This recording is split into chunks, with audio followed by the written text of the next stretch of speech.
Danielle, welcome to the show. Thank you. I'm so glad to be here. Thanks, Justin. Yeah, we've been chatting. I was like, I gotta hit record. We gotta get some of this content on the air for everybody to listen to. But really excited to hear more about who you are, what you're doing for the world. We talked a little bit before I hit record, but why don't we start with who is Danielle today, and then we'll break down how you got there. Great. So I've been thinking about this question. I have to be honest because I heard you ask it to another person. And Danielle, today, I've been a coach for 10 years, and the way that I show up today is very different than when I first started. I definitely was a hustler back then, and now I'm more in joy and flow and that feminine energy. I'm also a mom, so my priorities are very much like, and my belief system is that I get to have it all. So who I am today is a CEO, an entrepreneur. I'm a podcast host.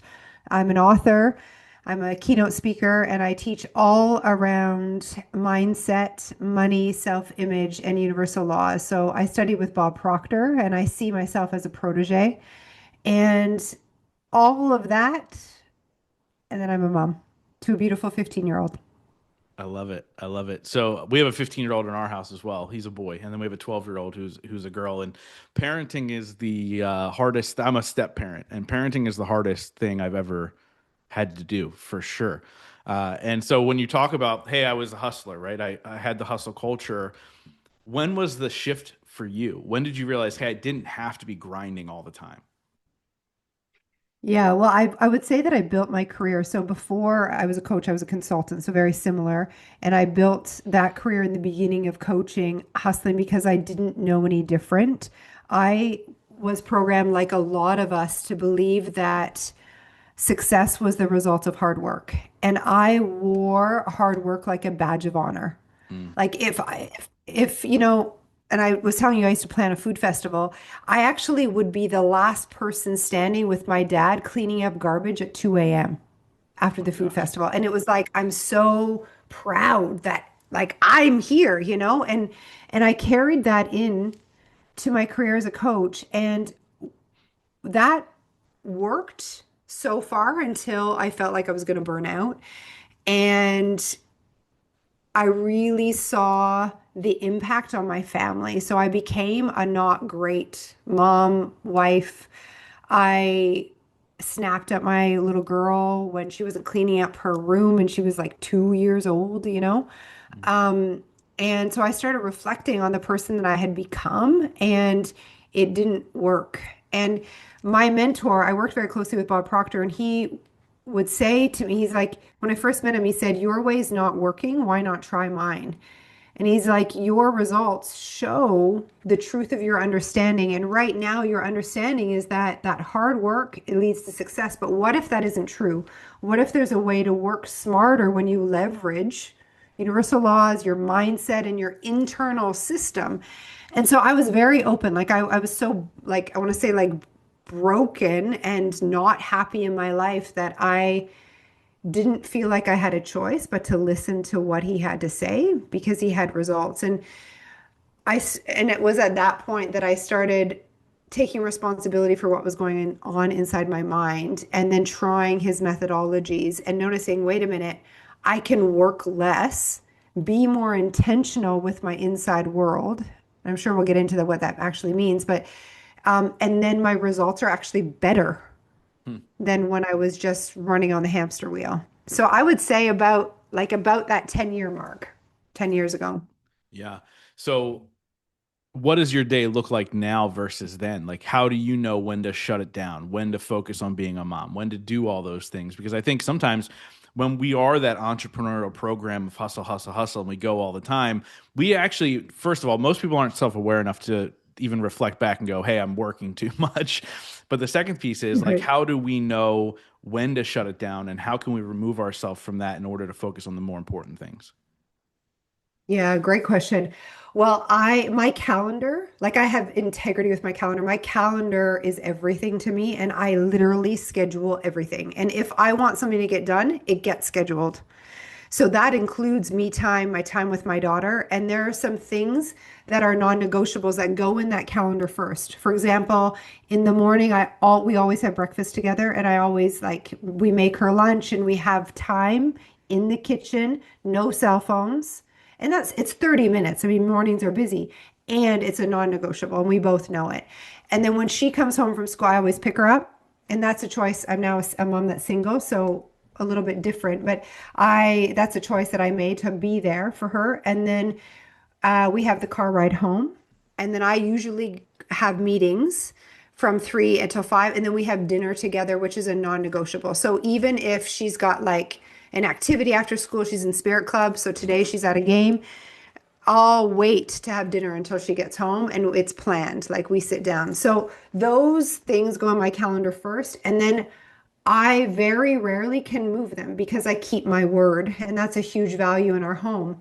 So I do what I say I'm going to do when I say I'm going to do it in the way in which is expected of me. And that's my definition of integrity. And so the same thing, if it says that I'm going to go to the gym at 7 a.m., I go to the gym at 7. So I've learned and trained myself to give myself the command and follow it.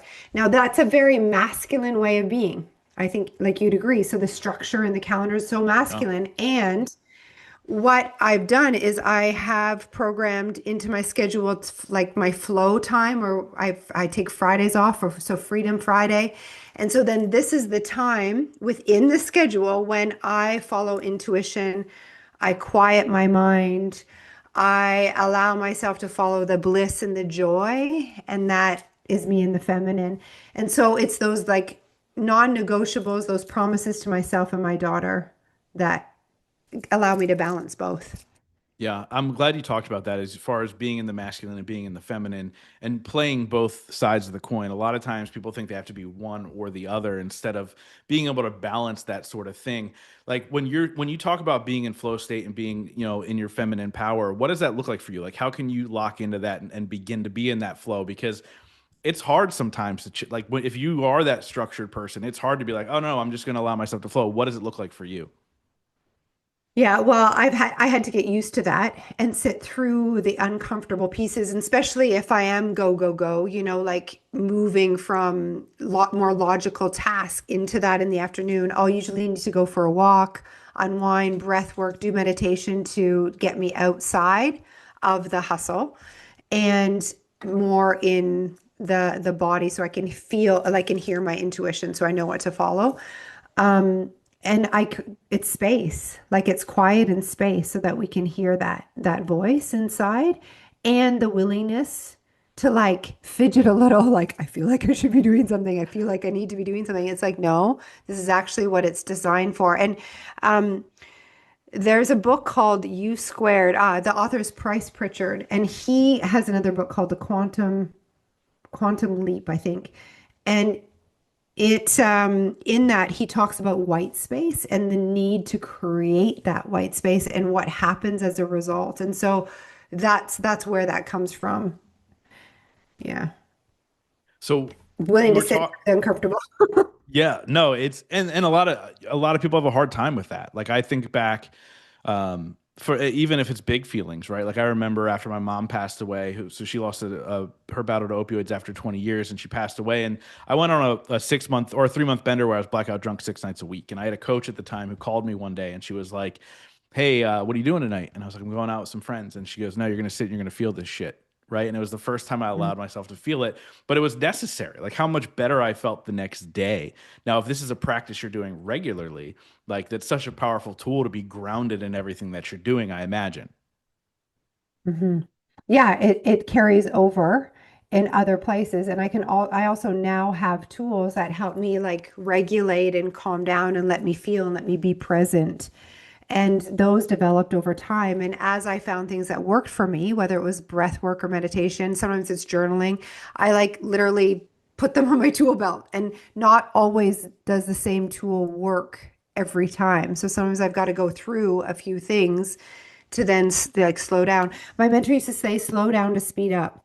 Mm. So if the more you can slow down, and this is also the same in your speech, even, it's like we then create we then have the ability to hear that intuition, and when that intuition speaking, it's really, I believe when you pray, you're speaking to God, and that intuition is God speaking to you or your higher self speaking to you. And that's where the magic is. That's where you're going to get ideas that are going to create a quantum leap. And so it's so important to figure out how to do this for yourself, and regulate yourself and ground yourself, like you said.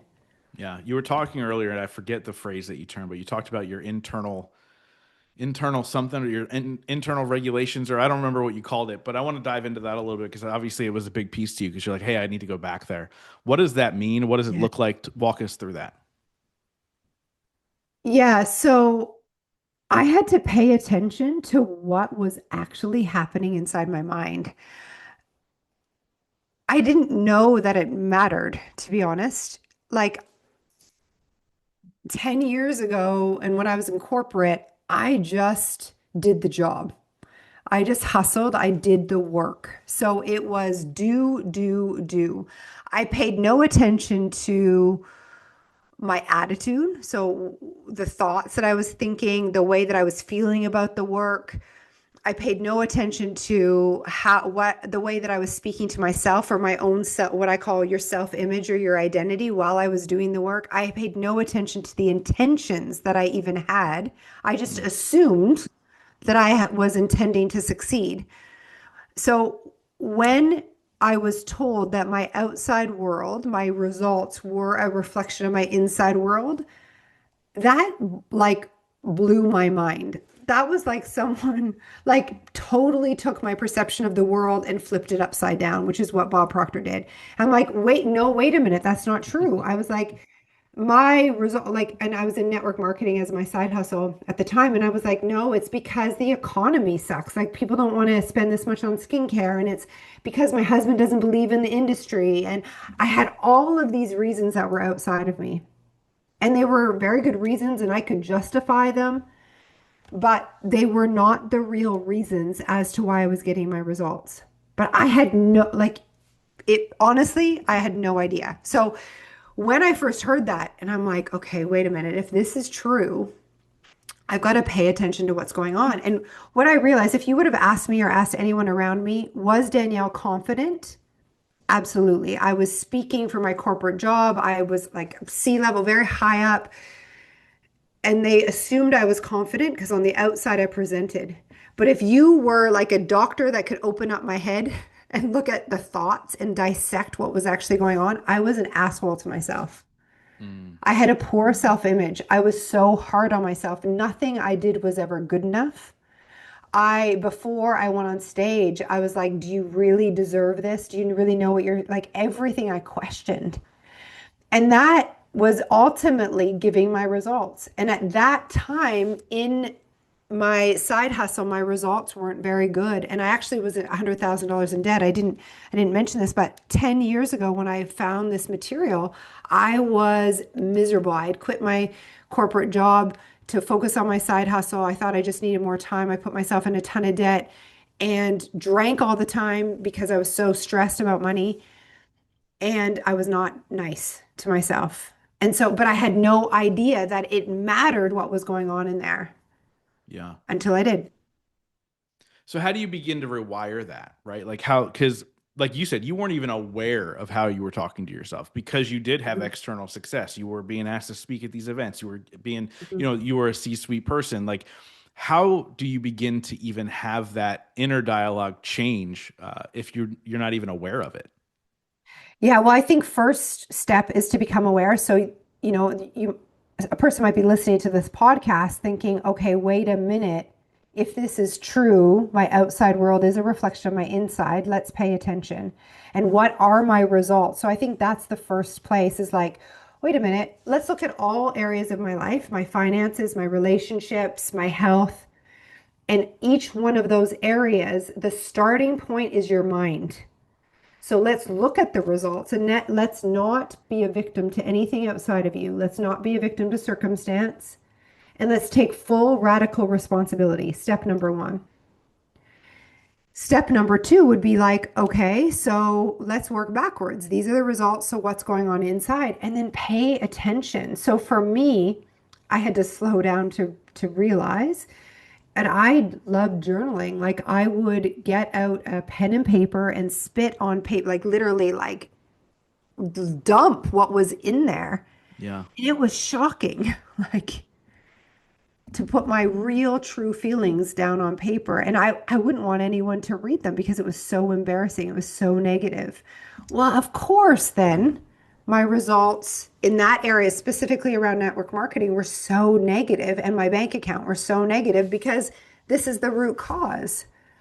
And so then once you can see it, you take inventory, and then it's the fun game of being conscious so that you can choose a different thought. And then there's different tools that you can use to reprogram your subconscious mind. And this is a big part of the work that I learned from Bob Proctor. But if you know of the book Think and Grow Rich by Napoleon Hill, he's got a chapter on this exact topic called autosuggestion, which is actually brilliant. And it's how you reprogram your mind through repetition and feeling with new belief systems that support your goal achieved. And that's exactly what I did. And within Well, 6 months, Justin, I tripled my income. wow. Mhm. That's incredible. So where did you begin? Like what was the first thing you're like, okay, this is clearly a big problem. I need to start reprogramming. And then how did you switch the narrative? Yeah, so I identified that the big thing right then, like my biggest heartache or my biggest problem, which I think you want to focus on that, the low-hanging fruit, was my bank account. So I was 100K in debt. I had quit my job. I was expecting my network marketing side hustle to replace my corporate income. It didn't. And so I really had to take a look at how I was thinking about money and how I was thinking about myself as a leader in that network marketing business. So rather than saying, well, it's just the economy, that's why people aren't buying from me, no, what is it that I believe about me that are that's not attracting the people that I'd like to come on the team or be customers. And the money, and also the beliefs about the product and beliefs about money itself, like it was expensive and money's hard to earn. And so I isolated those, took inventory, and then asked myself, does it serve me to believe this? Yes or no?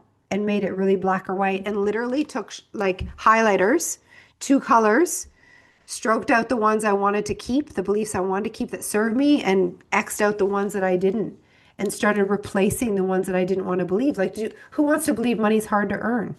Yeah. You're going to get what you believe. It doesn't work. So could I then replace that with a belief like, well, money, what if money is easy? What if there's opportunities everywhere? Like, could I get behind that? And so I started playing with these new belief system. Like, what's it going to take for me to believe this? Yeah. Opportunities are everywhere. Money's easy. Do I have any evidence of that?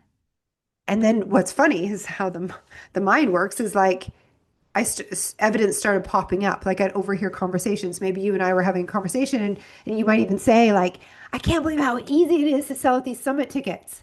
You wouldn't believe how easy it is. And I'm like, oh my gosh, there's there's a piece of evidence. It gets to be easy.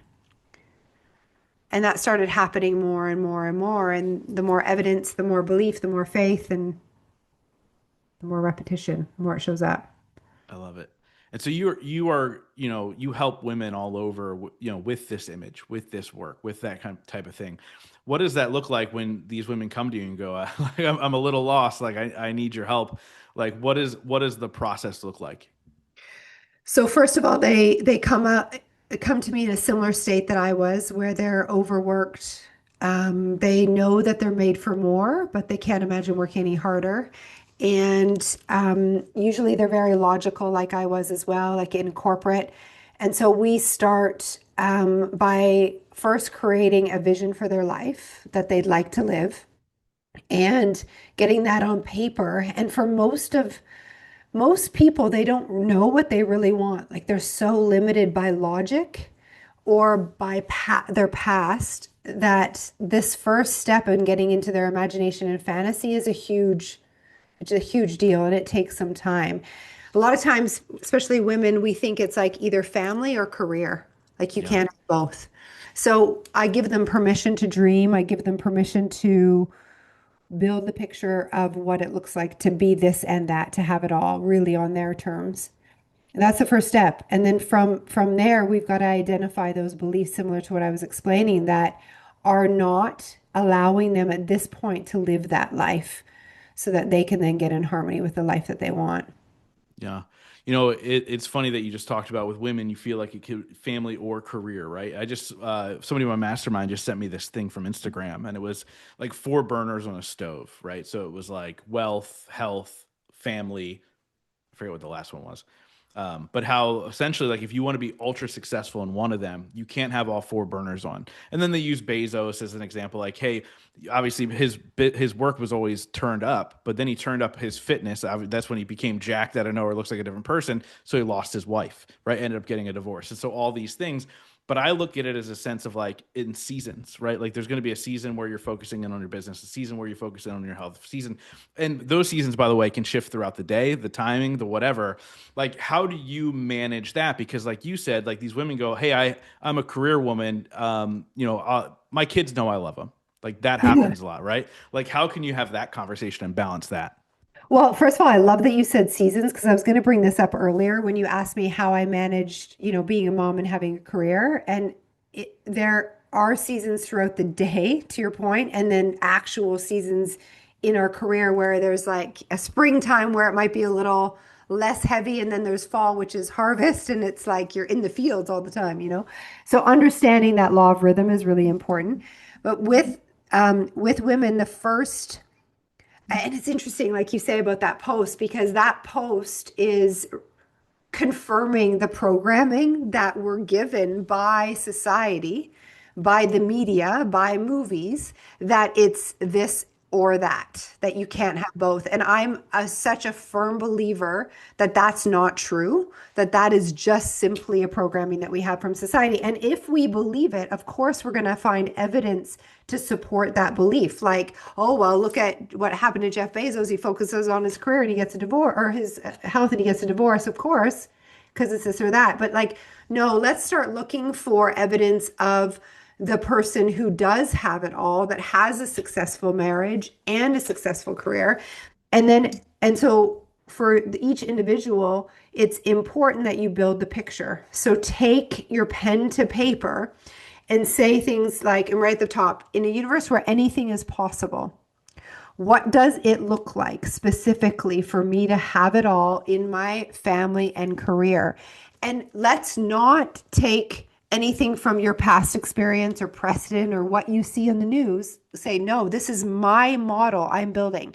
So it might mean, like what I was explaining earlier, I work between maybe it's 10 and 2. I have no idea how, at this point, how I'm going to get all my work done between 10 and 2, and it's my desire. And so if I can see it, and by law, the law of thinking says if I can see it in my mind, I can hold it in my hand. So it's my job to see it on paper, to see it in my mind, and don't worry about the how right now. It's the what. Mm. So I like my dream is to work 10 till 2. And I have Fridays off. That's what I've created for myself. I have Fridays completely off. And so then what starts to happen is you build this picture and then it's about the who, not how. So who do you have to become to live out and fulfill that vision? And then who do you need in your life for support to fulfill on that vision? So it might mean that you need an assistant. You might mean an integrator, an executor in your business. You might need support at home, a house cleaner, a chef. And it will start to come together, but not if you're doing it based on ways that you've always done it. You're building a new model and you've got to be willing to do that. Does that resonate? Yeah, no, I love it. And so it's so funny hearing all of this stuff because there's actually somewhere out in the ether. I was a guest on a podcast probably 9 years ago, right? When I was a broke entrepreneur trying to figure it out. And I literally said on the show, I go, they're like, what's the one thing you wish you were told about entrepreneurship? And I was like, that it's really hard to make money. I literally said this on a podcast 9 years Look, ago. And now I say all the time, like, money chases me. Like, people yeah. are literally like, hey, can I pay you? Like, let me pay you. Hey, I want to pay you. Like, it's this really odd thing. And so I then thought about how I was the hustle guy, right? Sun up to sundown, I'd be at my computer. The only time I would leave was to go grab dinner with a friend, and I'd come back and be right back at the computer until 11 o'clock at night. And then I'd go to bed and wake up and do it all over again. And I was broke while doing it because I told myself, this is what it is. Like, the entrepreneurship is hard and you're supposed to struggle, and then began to kind of reprogram all that stuff. I now work 3 to 4 hours a day. I don't work on Fridays. I make more money than I've ever made before. Yeah. Even in my busy season, which we're leading up to my event now, which we were talking about, and your event's coming up as well, which I want to cover. But building up to my event, right? We're in the busy season. My family and I are going on a trip to Disney for a week, 2 weeks before the event, because Yeah. this is the life I've created, right? Like, this Yeah. is what we want our lives to look like, and we step into it. But a lot of people, like you said, don't think it's possible. I said one time, just in passing, I didn't think it was a big deal. I was speaking at an event and I was like, yeah, I work 3 to 4 hours a week. Nobody listened to the rest of my talk. They were just like, what? What's going on? How is that possible? Like, blah, blah, blah. And that's all they asked me about after my talk. And I was like, that wasn't the point of my talk, but I'm glad that hit home so hard, right? Because again, it is sitting down and going, how can I make this possible? Versus like, though it's impossible. And I love that you walk people through that, because it's such a powerful thing, because we only have one life and it might as well be the life that you want to live. And I imagine that's the end conversation you have with every single person you work with. Yeah, and it drives me crazy to watch people settle. Like to settle because they think they believe there's no other way. I'm like, do you want that? Do you want what you're doing right now? Do you want to spend the hours like that? No, I want to go to Disney with my kids. All right. That's it then. And I laughed when you said that because I've actually taken my daughter to Costa Rica for 10 days right before. And I can see my team are like, you're doing what, when? Like, it's like, I'm like, yep, because this is what we teach and we get to have it all. I don't know how it's going to work out, and it's going to work out. Why? Because I can see the event filled and I can see myself in Costa Rica. Yeah. So it's Yeah. happening. I love it. I love it. So tell us a little bit about your event. You told me the breakdown of it, and like, I think we do live in a world now where events need to be experiences. They need to be a little bit different than other things, and you're clearly creating an experience for the women who are going to be there. Tell us about this event you're creating. Yeah, thanks, Justin. So it's April 15th, right? When yours is. So we'll be in Yeah. it together. I'll be thinking about you. And it's just outside of Toronto in Canada. And it is called Momentum. And this is a self-image edition. So the idea is that the woman comes into the event, one version of her, and she leaves her next level goal achieve version. And the way that we'll achieve that is through an event that has 3 floors. So we rent in an old spice factory. On the top floor will be speakers and panelists and really incredible women who have achieved success in different areas. So from different different careers that will be examples, but then also they will be sharing the tools that they use. So very much applicable, so that the women can add these tools to their tool belt, let's say. The second floor is about brainstorming, masterminding, and collaboration. So, on purpose, this floor is to break down the competition that often women feel, and I want to say like almost force them into the collaboration. And it's curated so that they are meeting like-minded women that can actually support them on their journey and hold them accountable to that next level self. So that is all, like, there's exercises to do that. And then the first floor is our experience and activation floor. And there'll be periods throughout the event, 3 periods, where the women will book themselves into, if you see it as like a booth or a section of the floor where they go in and they have an experience with an expert. So, for example, we have a makeup artist or several that are coming in and will do a consult or actually makeup with the women. We have someone working with women on posture, on voice activation, on nervous system regulation.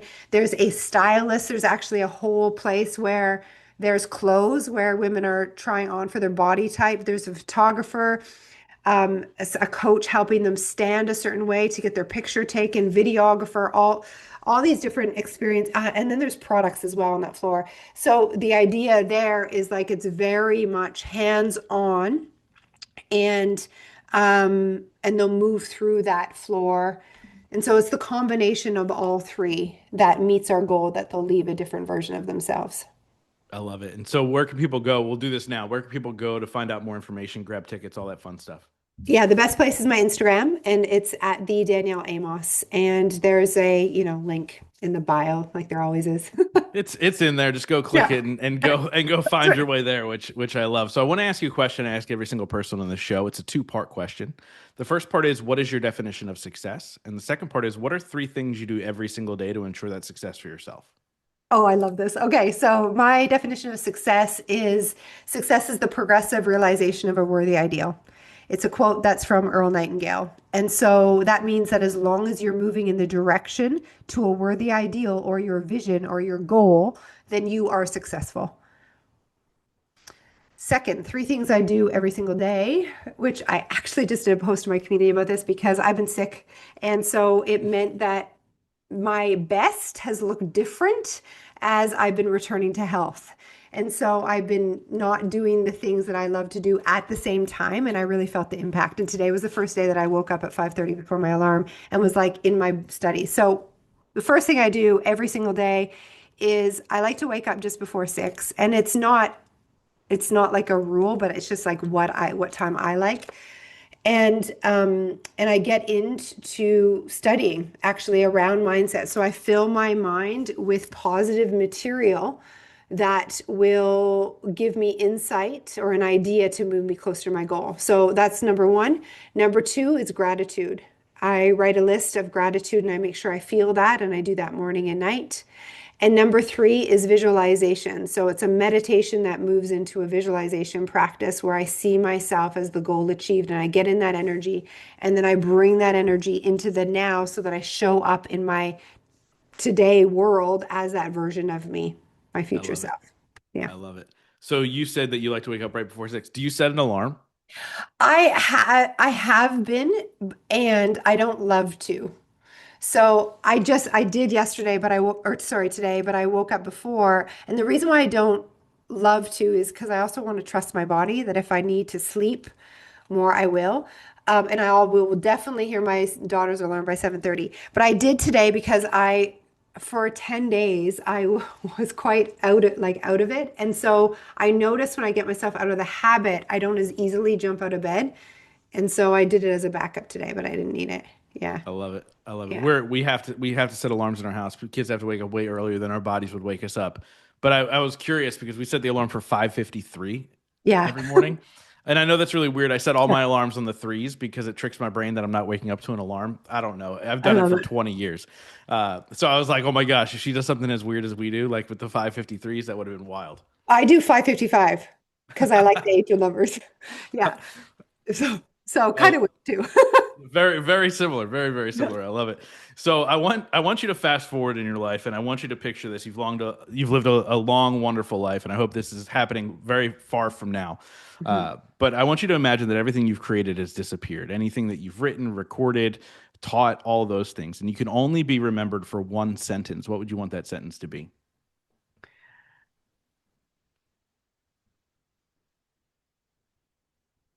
Expect abundance. Not really a sentence, but yeah, always expect abundance because you get what you expect or believe. I love it. I love it. So I wrap up every single interview with the same question. We already did the contact stuff. Is there anything else you want to add? Normally this is the time where I'm like, hey, where can people find you? But we already did that. So what is there anything else you want to add? I, oh, this has been such a great opportunity. So thank you, Justin, for the work that you do and for having this podcast for 10 years. Ugh. And yeah, I for was a young being this man. I was a person. young man when I started, and like it's so funny to like look back, and I have a you can't really tell on the Zoom, but I have a ton of gray hairs now, and I was a 31-year-old bachelor, thought I'd be a bachelor forever, and now I'm a stepdad with gray hair, and Love it's just kind of wild. And this is the only thing that's probably been consistent in my life, right? It's my wife is my second longest relationship of all time. The podcast is the first longest relationship of all time. So I love it. But like I said, I wrap up every single interview with the same question. And that is, in your life, what has been your biggest moment of growth? it. The biggest moment of growth. I'm going to use a recent example, and that would be going through my divorce and separation and shedding the identity of that I created inside that relationship and deciding who I am as a mom that is now single. And you'll notice I use the words for a specific reason in that order. Um, and I've had to grow so much. Well, as a CEO, as a business person, absolutely, in my identity, but most importantly, like how I run the home now and my relationship with my daughter, and being willing to be confronted, and asked a lot of questions and to speak with in integrity and love and to find forgiveness in that space. It's stretched me, and it's been happening for a couple years, so it's not a new thing, but it stretched me beyond what I even thought I was capable of holding, to be honest. Awesome. Danielle, thank you so much for coming on and sharing your wisdom with my audience. And most importantly, thank you so much for the work that you do. It's insanely important. And so thank you for showing up, being you, and continuing to do the work. Thank you.